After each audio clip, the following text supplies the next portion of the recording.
To make sure that only admins can send messages in a WhatsApp group, start by opening the group chat. Tap on the group name at the top of the screen to access the group settings. Scroll down to find the option labeled Group Settings. From there, select Send Messages and choose the option that restricts message sending to admins only. This will prevent regular group members from sending messages while still allowing them to read and react to the posts. This feature is particularly useful when you want to maintain control over the conversation, such as for official announcements or structured discussions. It allows only admins to post updates while keeping the group organized. Admins can easily change this setting at any time if they want to allow all members to participate in the conversation. It's important to remember that only admins have the ability to modify this setting.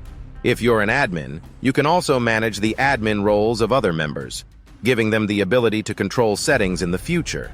This way, you can maintain a level of structure and ensure the group is used for its intended purpose.